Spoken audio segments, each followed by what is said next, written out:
Welcome back to another episode of Brad Branson Immersion Program. First week of the month, so I'm excited. What we're going to talk about today is comedic verbals, is how I'll call it. How to be more funny, how to say things funnier, however you want to call that. I think before I get into that, I want to preface this by reiterating some things I've talked about many times before.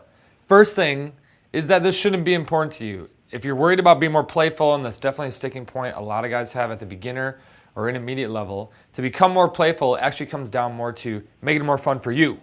So I wanted to give a little brief primer on self-amusement, because I know I've kind of hinted at this at various places, and you know, in some of my RST Nation articles, stuff like that, I talk a lot about self-amusement, so I don't want to like hash it out in depth here. Maybe I'll even put a link down below so you can link to some of those other videos I have to talk about it. But the big ones, which I talked about in evolution, is lowering your criteria for what is fun for you. And this again is what makes it playful then and fun for you. Too many times guys try to make it playful for the girl, and they try to do sort of push-pull or button-pushing stuff to get them to laugh, and that's totally the opposite of what you want. So you need to figure out what's funny for you, and then when you're out and about throughout your day and you're laughing, see what it is that made that funny. Like maybe, it was unexpected what kind of happened there, so you laughed at that. Or there's a lot of authority involved. Maybe somebody like your boss makes you laugh and you're like, what causes that? So through that, you can kind of determine some of these things on your own and then cultivate a more funny lifestyle, I guess we'll say. But getting into it specifically, as well as I want to mention that, yes, we're working on verbal game here and some verbal sort of stuff to kind of be more funny, is that the verbal game, as I said a million times, is not important. It's more about the overall energy and the vibe. And we'll talk about a couple ways to like intergame it as well. For me, I've definitely expanded my funny side recently through doing a lot of improv classes. I did an entire 1.5-year training course at Second City Improv here in Chicago, as well as taking multiple classes at the Improv Olympic Theater here, which between the two has had pretty much every celebrity that went through Saturday Night Live, and like every from to like John Candy back in the day, to Jim Belushi, to Stephen Colbert. They all kind of, Amy Poehler, Tina Fey, they all went to the same sort of training program. So it's cool working with some of the same teachers that actually worked with those people. And I think it's helped me out tremendously. Hopefully you think I'm somewhat funny through doing this. So what I wanted to do was break into a couple of the things that I learned through that. The big one is whenever, if you've taken any improv sort of class, is they start you off warming up. So this is similar to when you go to the club. What we have is we created exercises to warm up there through things like approaching and doing stupid exercises or doing stupid openers. And why do these things work is because it brings you fully present, and it kind of disengages the logical brain, which is your the left side of your brain, and kind of engages your right side of brain. And one that I show in a video where I'm in New York City and I have 300 people in the room, which is one of the easiest ones to do, is called the Crazy Eights. And what you do is, so you go like 1, 2, 3, 4, 5, 6, 7, 8. 1, 2, 3, 4, 5, 6, 7, 8. Then you do your legs. 1, 2, 3, 4, 5, 6, 7, 8. 1, 2, 3, 4, 5, 6, 7, 8. And then you go down. 1, 2, 3, 4, 5, 6, 7. 1, 2, 3, 4, 5, 6, 7. And by the time you're done, you're like 1, 2, 1, 2, 1, 2, 1, 2, 1, 1, 1, 1. Yeah! And by the time you're done with that, you're just like super in a good mood and you're ready to rock. And that's something you could do something similar to that in the club, or just kind of take that methodology and use it to your advantage. I talked about before how like unstifling exercises that I used to do. My favorite one, I remember I was watching the blueprint and thinking, okay, that was kind of funny. How can I kind of utilize this? So instead of pretending to be like a hippopotamus and be like, wah! For me that was a little weird then, although now actually that's probably more likely what I do because it's so crazy, is I just go into the club, put my hands above my head and yell as loud as I can. That's not as loud as I can, don't want to freak out my neighbors or something. But you got to fully commit to that, go 100%. And for me, that would kind of get me out of my comfort zone a bit, and all of a sudden I'm fully present. There's a million different improv ones that we used at the beginning of improv class. The other one I really like, it's the Fred Schneider. So Fred Schneider is the guy from the B-52s, that's like the Love Shack song. So he's always talking like this. And what they do in class is you have all 10 of us or 15 of us, and we're like, hey, Fred Schneider, what are you doing? And then you have to say two things that rhyme. You're supposed to, so you'd be like, I'm skinning a cat and having lots of fun. It doesn't have to rhyme, but that's how you kind of do it. So it's like, hey, Fred Schneider, what are you doing? I'm filming this video with cool hair. And you're like, okay, well, what do I get out of that? And this also engages, like, it kind of brings you into the moment. And what it is really quick thinking, quick-witted, so you're on top of it. And, you know, it's kind of similar to what we used to do in the hot seat, where you'd have someone do the free association exercises. And I like this too. I don't even know if I've talked about this before, but what we do right before we go out on boot camp and what we do at the end of the hot seat is you start free associating. So you'd have an exercise where you're talking about, somebody gives you a topic. So they say like goats. And I'll start going here and I'll say, what I'm using is the word goat, using it in a sentence, and then tying something into that sentence and using it in the next sentence. I explained that kind of poorly, but we'll get into it. So I remember watching a video where I saw a goat and there's this crazy eagle that picked up the goat and threw him off the mountaintop. Mountains are cool. You know, I used to live in Colorado for a little while and it's fun to be in the mountains and I could snowboard and like enjoy life. It was really cool. Something that you always have to do is enjoy life, because otherwise you're just not going to be happy. You're not going to be fulfilled. And that's a very important thing to have. Being fulfilled really comes from living on your purpose. So you see how what I'm doing there is I'm taking one and using the next one. I think I might have talked about this in the verbal bonus video a little bit. And what that does is if you do that right before you go out, all of a sudden your head really gets in the present moment and you're thinking how to make those connections a little bit quicker.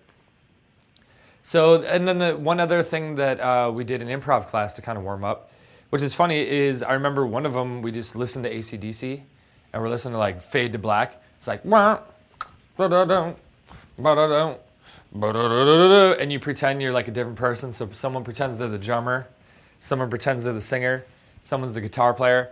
And what it is, it's like really stupid. And at first you're kind of like looking around at the other people doing this and you're like, oh my God, this is really weird, this is lame. But then after a while, you kind of start feeling it. And then you just get into it and you're doing the solo and you're having fun. And again, this is another way of you just fully letting go, worried about what the outcome is. It's kind of like an unstifling exercise. It is an unstifling exercise. And all of a sudden by the end of it, you feel good. And boom, all of a sudden you go up and you can approach something like that and you're in a lot better mood. So the first step, being more funny, is getting that sort of unstifling out of the way. I think it's good to actually break down what being funny or humorous is, what humor is to me. And I think really what it is value and intelligence. So what I mean by that is, and why this is also a big problem for a lot of people in pickup, is because they're trying to show how smart they are. And I think most people that get into this, you have to be a certain level of intelligence, I think, to get into pickup. And if I notice, the average person in pickup is definitely smarter than the masses, because they're willing to kind of admit that they can work on themselves, and they're nerd enough to go on the internet and try to figure out ways to meet women. Because if you're just like the jock and the cool guy to begin with, you probably wouldn't be like thinking about this and thinking about analyzing how you could get better at it. But what happens is you try to convey that when you're talking to the girl. So she says something and you think like, what's this funny line that I could say here? Like, what's this way that I could show I'm intelligent by juxtaposing these two sort of concepts next to each other? She should probably laugh at that, ha ha ha, and puns and that sort of stuff. And what I always say for guys when they're worried about becoming more funny and more humorous is I always say, amp up the value and don't even worry about the intelligence, the wit side of things, and how like the jokes that you have. Because what happens is if you're high enough value enough, they're gonna laugh anyways. So the example, you have like President Obama there, and he's like, hey, so you're really liking that orange as you're eating an orange. You're like, ha ha ha, Obama, yeah, it's an orange, ha ha ha ha. And because he's so much of an authoritative figure, you're just naturally gonna react a bit quicker. Everything's gonna be like hypersensitive because of the value that they have. So then when you're talking to the woman, it's the same sort of thing. It's just amp up the value when you're talking to her, and then you become that typical scenario of the high school football player with the high school cheerleader and how she's just laughing at everything he says and it's not even funny. And you might see that from the outside and think, why is she even laughing? It's not even funny. It's because he's got so much value. So then what you want to do is think about ways that you can amp up that value through things like approaching really strong, creating that really awesome first impression, and owning everything you talk about. So that gets into the next thing that I learned from improv is first warming up, whatever you need to warm up there, approaching, unstifling, that sort of stuff. Doing something crazy is fully committing. So when you're doing improv, stuff like that, you're in there and you're thinking all of a sudden you take on an emotion. So let's say the emotion is to be sad. And you see people that kind of start off, or no, let's say even mad. I like mad because that's just more fun. So you're mad and you're like, I'm really mad right now. And there's something that you do in class where all of a sudden the teacher says, comma. And whenever they say comma, you got to amp it up even more. So you're like, I'm really fucking mad. Comma. Now listen to me. I'm fucking mad. comma. If this, I can't even do it here on camera again because I'm by myself. But this is the sort of stuff that helped me actually in front of the camera to kind of turn on, to crank up the energy there and really turn it on. And you always want to amp it up and go further and further with it. And when somebody 100% fully commits, that's when you see the reaction that like people laugh at that stuff. Hopefully, maybe you've seen in some of the videos. I'll definitely put this video below. Is the video that Julian and I did on self-amusement, where we had the seizure. And this was something, he was in set. I remember he was talking to this girl. We were in Excess in Las Vegas. And he was talking to this girl, and I'm thinking, all right, what can I do here to really just completely AMOG him, throw him off his game, blow him out of set? And I decided that the best way at the time to do that was pretend to have a seizure. So all of a sudden, he's over here, and he kind of sees me roll up. I'm like, oh, what's up, dude? And he's like, whatever. So all of a sudden, he's like, dude, and I just fall to the ground, and I'm like kicking on the ground and seizuring. Funny enough, the whole time this is happening, I kept my drink completely stable, so I didn't spill a drop there. And all of a sudden, the bouncer runs over, and he's like, "Are you all right?" I'm like, "Oh, just kidding. I'm fine. I'm good." And so it totally blew him out. The girl was freaking out. Actually, she's kind of laughing and everything. And we decided then when we were in New York about a year later, we're like, you know what? We got to bring some of this stuff back. So all of a sudden, we're doing seizures on the ground, stuff like that. And you can't fake the seizure. You can't kind of be like, oh, I'm having a seizure. I'm having a seizure. You got to fully commit and fully like go all the way with it. Go full retard, as we say. So this is something too when you're out and you're having fun and you're talking to the girl, is fully commit. And this also relates to just the joke in general. Because I think most people, if you're kind of shy or you're in that situation where you don't have a lot of situational confidence, is the first thing that goes away is just your confidence and your ability to fully own something, fully commit to it. And I hear people that, let's say, I've had situations where I'm an instructor, we got some other instructors around, and somebody comes up and they know who we are, and they try to kind of joke around and play with us, and they're just saying kind of jokes, and they're saying jokes, and the whole time you almost feel obligated to kind of laugh because you feel bad for them, and you're just like, ha ha ha ha, yeah, dude, sure, ha ha ha. And that, for me, is the derisive laugh, is what Owen called it, where it can actually convey a lot of value when you do that to someone else. Not that I'm consciously doing it, but it's just like, yeah, dude, ha ha ha ha, good for you. That's the derisive laugh. The real laugh is when you're like, ha ha, and it actually is funny. And I thought to myself, I'm thinking, what's happening here with me and my like fellow instructors here, that we can just totally have fun, and when somebody comes into this group and they see the value there, all of a sudden they fuck it up. And I think it's a couple things. Most importantly is what I just said, is they don't own it. So they kind of tell the joke, and they're saying the joke, and what do you think? And they're saying it, the tonality is kind of off, and probably more important, the pacing of it. They're trying to just get it out really quickly. They're trying to get it out really quickly because they're nervous. They don't want to take their time, because if they take their time, they think somebody else is going to talk because they don't have the value there and they're not owning things. So they just want to spew it out. And a lot of what it comes down to is the timing for this sort of stuff with the jokes and making it funny. So you need to take your time, own that shit, and use the spacing and use that pacing there. Because I think another one, what they do, is people laugh before the joke happens. And a lot of the funny aspect of a joke is actually the tension. You know what I mean?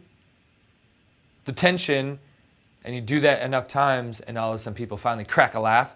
And once one person laughs, everyone laughs. So it is, you really need to create that tension and feel comfortable with that a little bit. I think also too, when I was thinking about before, when I was saying like how us instructors can find a kind of joke around and have fun with it, is the more rapport you build with someone, it's easier to kind of like joke around and have fun. Because if I think with all my closest friends, there's just a lot of sarcasm and busting balls. And this is something that you have to get kind of comfortable with. Hopefully you have some situations or some instances where you have friends where you can be like, if you go to your friend, you're like, dude, you're a fag. He's not like, no, I'm not, dude. I'm not gay. And they don't take things seriously because you have enough rapport there that you can kind of have fun with them, right? That's where you want to be at. And what happens is when you go and you talk to that girl, what guys do is either they don't have the rapport and they try to do something like that to neg and like push-pull, or they know they don't have the rapport, so they don't do either. So it's just like playful little jokes, and it's kind of fun, ha ha ha, going back and forth like this. Or they go over the top and they're like, oh, like, you don't even have, like, you're fat or something like that. I don't really use negs because I know they don't work, because I'm just coming in from the value perspective. I don't have to do things like that. And that's why in the old days, when you have like Neil Strauss coming in with like some like fishnet stocking shirt on and like a pink cowboy hat, for him to actually convey value, he does probably have to be like, oh, are you wearing fake hair there? Like, oh, you're tall, you're like a giraffe and old and whatever, like using some sort of neg, sort of push-pull stuff, because he doesn't have any value. But when you come in and you're the boss, like right from the beginning, is any little thing like that is just too much. I remember actually last week, I was in Las Vegas and we were there for the World Summit. And so some girl, I'm talking to her and she was super cute, super nice. Ended up hooking up with her, which is awesome. She's wearing this beautiful like white dress, like Chanel earring, like awesome chick. But she also had this sort of just really nice quality to her. She's like down to earth. And the first word that popped in my head was like homely. She's very homely. And as I'm saying it, I'm like, this is bad, in slow motion. I'm like, no. So I'm like, you're very homely. She's like, what do you mean by homely? And on the one side, I knew it was a little bit of a backhanded compliment. But because of the social intuition, me knowing that I came in really strong, I knew that all of a sudden I'm going to have to somehow justify this. So all of a sudden I'm like, yeah, you're really homely. It's like, you know, you're just like nice and you're down to earth. I didn't mean it. It kind of sounds bad, but I don't mean it in the bad way. Of course, like you're really cute here. You're looking good. And it sounds kind of like I'm backtracking a bit, but it was in a very fun way because I knew the way it come across is a little bit of a slant. So I had to come back, give her a little value, compliment her a little bit, and also keep it fun, not be like, oh my God, oh my God, oh my God, I freaked out. But in a fun way, like, oh my God, no, I freaked out. Oh, I'm so sorry. Like, ah. And it's kind of a fun thing that I'll play with a little bit where you can kind of go over the top as long as you're smart enough to realize you went a little bit past, and then you can kind of bring it back. Another example of this happening verbally is what a lot of the guys use, the shock humor stuff. So shock humor is where you say something completely over the top, like, I want to fuck you behind a dumpster later. Or the newer renditions is where Julian's like, slut, dog, and calls the girl slut, or like, get on your knees, you dog, like, get on your knees, kiss my feet. And guys are like, why does that work? What is going on there? And what it is, it's extreme self-amusement, like extreme, he thinks it's hilarious, he thinks it's funny, as well as and the girl kind of like, it's also his like incredibly strong frame for the girl to be like, to kind of put up with that, as well as being comfortable or conscious enough to intuitively see when it goes too far, like right as you go over the edge, and then know how to bring it back. And Jeffy does this a lot too, where he'll be like, I am God, look at me, da, da, da. And once you see the girl like, oh my God, this guy's arrogant, he's like, ha ha ha, I'm just kidding, come over here, girl, come over here, I was joking, what's your name? So you see how you need to kind of build that intuition to kind of push and then scale back. And as if you're thinking, you're like, well, how can I utilize this? How can I make this funny? What it is for these guys is it's self-amusement. It's them pushing into the social faux pas range of like knowing this is socially uncalibrated, fucking it up a little bit on purpose, and then knowing also that they can bring it back. So for them, it's kind of fun. It's like this little bottled up energy. Poke, poke, poke, poke, ha ha ha, I kind of bring it back a bit. And that's what actually makes it fun, is them having fun with it instead of actually the words that are being used. But also from the fact that the words are being used comes with a really strong frame and owning it. Like, you're not like, slut, you're a slut. Never gonna work. You gotta own that shit 100%. Another thing I learned from improv class that is hugely beneficial for me when I'm in verbal games sort of stuff, and also when I'm on stage for public speaking, is not selling out for the joke. So I remember when I was learning pickup, just starting off, and read the game and saw the lines that they had in there and thinking, okay, I bought my handwriting analysis book that I was gonna use. Too bad that was right at the end of handwriting shit. Like no one wrote numbers by hand anymore because we had cell phones. Shows how old that book is. Also, I had my cold reading book to learn how I'm going to cold read girls and learning the cube. And then I thought, well, you know what? I should probably get a book on jokes. Learn a bunch of jokes that I have on hand, and then I can say those jokes. And for the exact same reason that scripted routines don't work in general, like using lines to open the girl or using scripted stories, it's the same thing with scripted jokes, is there's always just that hint of like, it's just a little too polished, as well as it's a little bit always uncalibrated when it comes out. Like, yeah, there's a time where you've said a joke before and boom, it's just perfect timing, boom, it pops in. But most of the time when that joke kind of comes out, people are like, that was a little off here. Was he just waiting to kind of throw that out? And I'm sure you've probably had times where you had this like really nice gem of a gold nugget that happened for the night. Like you have this cool story and it works once on one girl. And then the rest of the night you're waiting to bring that one little story out. And also you bring it out and it's totally the wrong time. And people are just like, and you think to yourself, why didn't it hit? Why didn't it hit? It hit over here It's like because it made no sense right there to tell that story right then. And it's the same thing with jokes. So yeah, if all of a sudden you have some personal joke and it comes out and it's funny to you all night long, that's great. And yeah, there are times where you have some scripted joke, like one that I used to use that I got from Alex. What was it? He's like, you know what's good about hooking up with a pregnant woman? He's like, you get head and have sex at the same time. Ha ha ha ha. One, that's super crass. But two, it's also like a little bit sexual, so it's kind of funny to kind of bring in that range. But most importantly, I'm like, oh my God, this is that shock humor stuff that I was talking about before, that I thought it was just so crazy and out there. I'm just gonna throw it out and get the girl to freak out a little bit and then kind of bring it back in. So yes, I use some of that sort of stuff, or used to use a lot of that stuff. But now what I'll do is kind of a different way of looking at it. And this is also what they use in improv. Because as I said before, they call it selling out for the joke. And what it is when you're in improv, it's very much a dual thing going there. It's you against someone else, you with someone else, very much with, not against at all. And a lot of times the funniest stuff that happens is when somebody makes a mistake, the next person recognizes it and then calls out that mistake. So when you're doing improv, it's like, let's say there's two people here, I'm looking at myself, person here, and we're seated on a park bench. So let's say we have chairs, but there's an empty space in the middle there. But we're assuming like we'll be talking about like, oh, it's really nice to be here in the park today. It's very, oh, look at the birds. And improv is all about using props and imaginary things because you're trying to do all this just with yourself there. And let's say all of a sudden I get up and walk through the bench. Now, some people in the audience, if they're smart enough, they're thinking that was the bench there. He just walked through it, which is bad improv. And if all of a sudden this person, if he didn't notice it, he just keep on going on with the scene and nothing would be funny there. But what he does do there, if he's like, oh my God, you just walked through the bench. You have a magic power. Me explaining this is not that funny. But if you're there in the moment and you see the mistake and you see him call it out, that's the stuff that's funny. That's the stuff that's going to get people to laugh a lot more than just some selling out the joke sort of thing where, yeah, you just spew some, oh, that's what she said, or some stupid line there. People are like, it gets kind of some claps or whatever, but it's not the full uproar of laughter. And this is something you can also use when you're out with the girl, like you're socializing there with the girl. The funny thing is not going to be all of a sudden she says something and you say the stupid line. It's all of a sudden something crazy happens, like some dude comes in and you're like, whoa, hey, bro. And you kind of, in the moment, some sort of funny thing happens. Fuck. I'm explaining this poorly, and that's not a great example. That's what makes it really funny. And that a lot more comes down to you just really having the confidence to deal with things in the moment. Having the confidence that no matter what you do, it's going to be fun and funny because you're having fun, you're self-amusing, and you're playful, and you just take whatever the environment gives you, instead of waiting for that special time where you're like, okay, now I have to convey here. Do you see the difference? One is like waiting to convey your humor and your wit and stuff like that. And the other one is being fully the gorilla, fully just assuming like, I'm the man here, I'm relaxed. When something comes, I'm smart enough to deal with it in the moment there. Like, another example would be the girl kind of like all of a sudden I'm like, I spill my drink. Instead of being like, oh shit, for me, these are opportunities like, oh, that was awkward. Anyway, come here.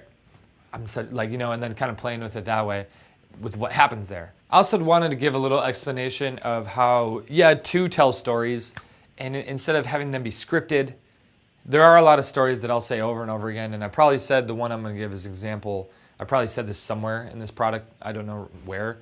And what happens is, as I was saying before, people, they tell their jokes too quickly, and they tell their stories too quickly, because they're just trying to get them out. And they want to get them out because they think somebody else is going to talk soon. And I've noticed for myself, as I've gotten more and more confident and put myself in more and more high-value situations around people that want to hear what I have to say, whether they paid for it or they're close friends or they ask for advice, or they ask for something, is that you really get comfortable creating mad tension, like maximum tension, and building something up more and more. And the longer you wait and the longer that tension builds, the funnier the joke. So I'm going to tell the story, and funny enough, it is a little bit verbatim because this is polished over years. And the one I tell is where I'm in the Las Vegas club. Seems like all my stories are from Vegas. And what you'll notice here, let's say, what mark are we at? Okay, we're at, for me, the 7:30 mark here. Let's see how long this takes before I get to the joke. So I'm in Las Vegas, and I'm talking to this girl. She's this gorgeous girl, like little 21-year-old something, blonde hair, like this black dress, like super cute, like these little doe eyes. And we're talking for a while, and it's going well. And all of a sudden, there's a balcony up above or outside, and I feel some liquid. I'm like, whoa! there's like liquid on us. Jeez, wow. I smell it. I'm like, oh, it's vodka Red Bull. Oh, that's gross. And she's got a little bit on her, so I kind of wipe it off. And I'm like, oh, anyway, well, that's kind of gross. But anyways, we'll just keep talking here. And I'm talking to her some more because I'm thinking, okay, she's the prize. Just ignore this. Some chode might be pissed and say like, hey, where'd that come from? I'm going to get that guy kicked out of here. So I'm talking to her for probably about half an hour. And I realize as I'm talking to her, I have a black shirt on, I have the Excalibur on, is that no, it was not vodka Red Bull. Actually, it dried up into these white little splotches, right? And I go, that wasn't vodka Red Bull. That's puke. Somebody puked all over me, right? And I'm like, oh, and I go like this in my hair, and I'm like, there's crustified puke in my hair. And I'm like, oh, right? And it's like, oh, it's just disgusting. And me telling this story right now, I'm not even going into as much tension as I would. And like I said, I probably said this story before. But now here I am, what, a minute and a half later, 90 seconds in, before people realize like the joke is like, no, it's not vodka Red Bull. It's me with fucking puke all over me and in my hair and stuff like that. And because I built it up, all of a sudden they're like, oh my God, it's funny, they're hilarious. And a lot of what times the humor is coming in, people not expecting what you're gonna say about how it's like puke, not vodka Red Bull.